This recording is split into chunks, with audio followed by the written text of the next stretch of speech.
O governo de São Paulo defende o uso da primeira dose no máximo de pessoas possíveis, ao invés de aplicar as 2 doses inicialmente previstas em um menor grupo, né? Como a Núria falou também, essa discussão, guarda-se a quantidade suficiente para uma segunda dose ou se vacina já um contingente maior de pessoas. A gente vai conversar sobre isso agora com o presidente da Sociedade Brasileira de Imunizações, Juarez Cunha, a quem eu agradeço a participação aqui no Visão CNN. Bom, então a gente já coloca a pergunta de cara, né? Eu e a Roberta Russo vamos participar aqui dessa discussão para a gente tentar entender. Destinamos doses para a primeira aplicação de um número maior de pessoas, guarda-se a segunda dose equivalente a esse contingente de pessoas já vacinadas, é uma aposta, é uma certeza? O que a gente tem em mãos, hein?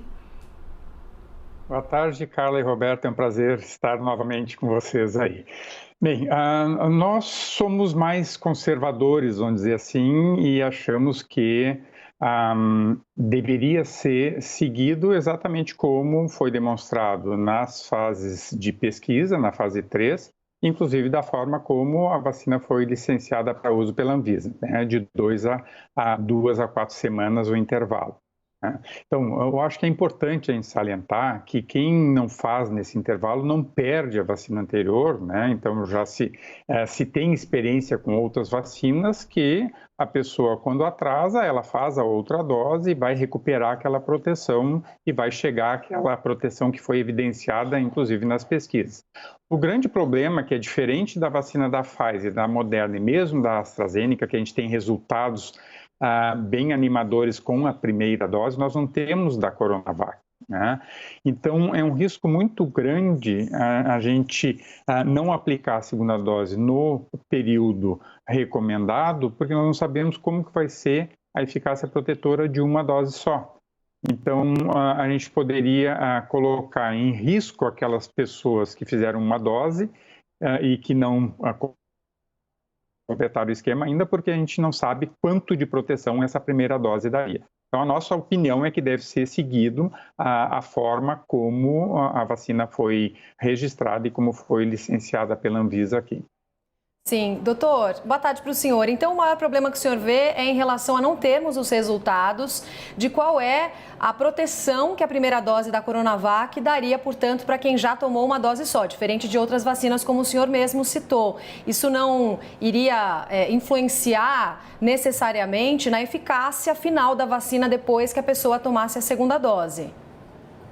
Exatamente isso, Roberto. Então, mesmo que atrase a segunda dose, que sejam feitas 6 semanas, né, após, a vacina vai ser eficaz, vai ser contada aquela primeira dose que foi aplicada, né, ela é válida, né, mas a dúvida que a gente tem é esse período aí, né, esse período que a gente não sabe quanto que a pessoa ficou protegida, qual a eficácia com uma dose só, e as pessoas estariam mais expostas até porque a situação da pandemia continua com uma situação muito importante do vírus e com esses números também bastante importantes de casos e inclusive de mortes. Agora, a gente tem que entender essa discussão porque até pela pandemia, pela situação atual, a vontade que a gente tem é exatamente essa. Se eu tenho 10 milhões de doses, a vontade é de proteger o máximo de pessoas possível com uma dose. Agora, qual é o risco que eu tenho? Se eu tenho certeza que eu terei essas doses para poder aplicar com 6 semanas, por exemplo, né? E se atrasar mais daí, né? Se houver a possibilidade de eu ter um quantitativo antes das 6 semanas, esse quantitativo daí vai ser aplicado em outras pessoas ou já vou aplicar naquelas que estavam esperando para fazer a segunda dose? Então, são decisões difíceis, né? O senhor acha que isso deveria ter sido pensado com antecedência? Desculpe, travou um pouquinho a sua imagem, eu achei que o senhor tinha concluído. O senhor acha que isso deveria ter sido muito bem especificado na hora de se criar esse plano de imunização? Não tinha como fazer essa opção, porque o intervalo dos estudos era 2 a 4 semanas. Então, a conduta que foi colocada inicialmente, né, pode até não ter sido de consenso nos grupos A gente teve novamente o mesmo problema, né? A imagem e o som acabaram travando. Eu não sei se a gente vai conseguir recuperar a conexão agora com o presidente da Sociedade Brasileira de Imunização, mas a gente está discutindo aqui sobre... o senhor voltou a me ouvir? Que a gente está discutindo, então... Eu estou escutando. A gente não estava conseguindo escutar o senhor. Então, a gente está discutindo aqui sobre se deve-se ou não guardar essa segunda dose para as pessoas que já tomaram a primeira, né? E essa varia de acordo com cada tipo de vacina, então, pelo que eu entendi do que o senhor explicou. Sim, exatamente isso. Então, por exemplo, a AstraZeneca, nós temos 12 semanas, 4 a 12 semanas. A recomendação está sendo de 12 semanas, até porque daí a gente vai ter tempo de ou conseguir importar a vacina ou mesmo produzir aqui, né? Em 3 meses já teria essa capacidade, esperando que dê tudo certo, né?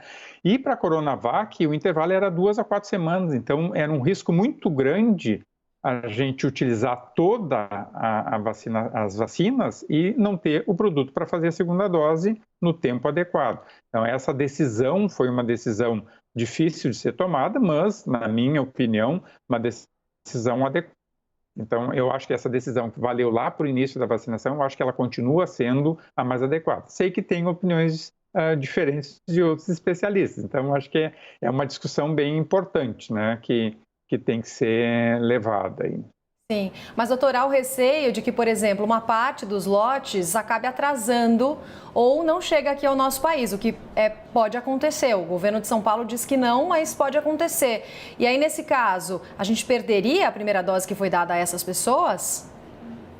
Não se perde a primeira dose, né? Mesmo independente do intervalo, né? Se ele é preconizado 4 semanas e se a pessoa não puder fazer com 4 semanas e fizer com 5, 6, 7 semanas depois, não perde a primeira dose. Sempre essa é uma recomendação, é uma regra geral para qualquer vacina. Nunca se perde a vacina aplicada. A vacina aplicada é vacina contabilizada, que vai levar uma proteção, mas a gente não sabe qual o nível de proteção que uma dose só dá. Nós sabemos o nível de proteção com 2. Com uma dose a gente não sabe. Então, a gente preconiza que seja feito exatamente como o estudo realizou, né? Eu recebi uma pergunta que eu achei interessante, porque é uma dúvida que muita gente está tendo. Quando a gente, por exemplo, recomenda, vou fazer uma comparação, por favor, eu peço que até as pessoas em casa prestem bastante atenção, que é uma comparação que foi perguntada a mim, não sou eu que estou colocando, tá?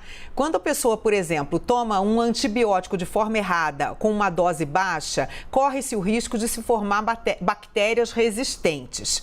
Se a pessoa toma apenas uma dose de uma vacina que é para ser tomada em 2 doses, corre-se o risco de o vírus ficar resistente ou é totalmente diferente?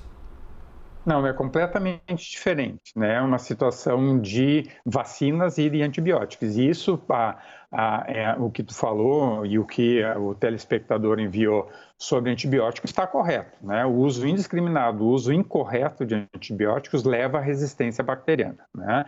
Mas a mudança de intervalo nas vacinas não altera a forma como o vírus vai se comportar. Por outro lado, nós temos as variantes acontecendo, nós ainda não sabemos o tempo de proteção, que mesmo com as 2 doses elas vão conferir, como vai ser a proteção em relação a essas variantes, então nós temos muita coisa ainda para conhecer e vai ser fundamental o uso da vacina na vida real, né? Porque nós temos os dados de laboratório, dados de pesquisa, mas a vida real é outra situação. Então, nós temos exemplos, né, da vida real agora, né? A Pfizer sendo utilizada em Israel, uma excelente resposta com 40% da população. Então, a vida real vai ser fundamental para a gente ter isso. E para a gente não ter risco de dúvidas do que acontece na vida real, a sugestão é usar a forma como foi utilizado na pesquisa e como ela foi aprovada, né? Sim, doutor, a gente tem informação aqui no Brasil de pessoas que tenham tomado a primeira dose e tenham se infectado depois, como a gente já acompanhou em outras regiões do mundo? Isso com certeza vai acontecer, né? Em muitos casos a gente nem vai saber, né? Porque grande parte das pessoas tem a doença na forma assintomática, né? Então isso é esperado, né?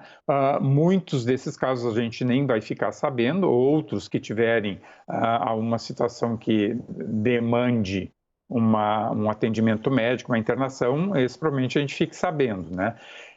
E um medo também que a gente tem de utilizar de uma forma diferente do preconizado é exatamente esse que tu falou. Porque se a gente faz a vacina e amplia o tempo para a segunda dose e tivermos casos, em especial casos graves em pessoas vacinadas, isso pode levantar dúvidas em relação até à eficácia, né, e à credibilidade daquela vacina, não só daquela como das outras, né? Então, são os riscos que também têm que ser avaliados quando se toma esse tipo de decisão, né? A gente, com essa discussão, corre o risco de ter o calendário de vacinação sofrendo algum tipo de atraso? Olha, Carla, o que a gente mais quer agora é vacina para poder seguir a nossa campanha, né? Então, nós tendo o quantitativo de vacinas, a gente consegue dar prosseguimento à campanha, porque o nosso Programa Nacional de Imunizações é um programa experiente nesse tipo de campanha, né? Então, nós precisamos, inclusive, para poder vacinar os grupos prioritários, a gente nem conseguiu vacinar o grupo 1, né? E daí até dá para entender, né, esse questionamento, né? E se a gente fizesse uma dose só para esperar mais a segunda dose, então ampliaria o número de pessoas vacinadas. Mas essa situação é uma situação que a gente tem muito receio, porque em cada momento tu tem uma notícia de dificuldades, né? Então, a Pfizer tendo dificuldade para manter os contratos delas, o nosso sufoco que foi para receber os 2 milhões da AstraZeneca, agora nós temos que conseguir esses 10 milhões da vacina AstraZeneca, porque a produzida aqui no Brasil, mesmo chegando o IFA agora início de fevereiro, vai levar 2 a 3 semanas para a produção aqui e esperamos que tudo corra bem. Isso é a mesma situação para o Butantan, né? Então, a gente tem tido tantos percalços aí no meio que a gente fica com receio, né, de apostar em qualquer situação que tu não tem segurança para dizer que tu vai receber aquele produto, que tu vai ter a vacina disponível. E, inclusive, eu acho que esse também é um dos motivos que a nossa opinião é que o governo não pode fechar a porta para nenhum laboratório produtor. Nós temos que estar abertos para todos os laboratórios produtores, porque nenhum laboratório produtor vai conseguir produzir tudo que o mundo precisa e mesmo os nossos dois, né, em rápido tempo não conseguem produzir tudo que o Brasil precisaria, né? Para 77 milhões de pessoas que são do grupo prioritário, são 160 milhões de doses, né? E o ideal seria vacinar o restante da população, mesmo aqueles que não estão nos grupos prioritários. Daí seriam em torno de 150 milhões, que dá 300 milhões de doses. Então, é muita vacina e muito trabalho pela frente, mas também é importante dizer que as vacinas fazem parte da solução dessa pandemia, né? Cada vez a gente está ficando mais assustado, inclusive com essas variantes, né? O que está acontecendo na região amazônica é um alerta do que pode vir a acontecer no restante do país, né? Sim. Doutor, alguns especialistas vêm argumentando que essa estratégia, por exemplo, de usar as doses que temos para imunizar mais pessoas, né, uma parte maior da população em um momento de emergência, um momento de urgência, em que a pandemia chegou ao pior momento, faria sentido, inclusive pensando que nas próximas semanas ou meses a gente pode ter outras vacinas aprovadas também, inclusive vacinas com uma dose, a gente tem uma possibilidade, que poderiam complementar essa estratégia. Então, doses da Coronavac, por exemplo, chegando para conseguir dar a segunda dose e outros tipos de vacina para complementarem o plano de imunização. O senhor acredita que teremos outras vacinas também possivelmente aprovadas e que, de fato, chegariam ao país nos próximos meses? Tomara que sim, né, Roberto? Nós temos uma expectativa muito grande também com a vacina da Janssen, que deve mostrar os resultados na semana que vem, que é em dose única, né?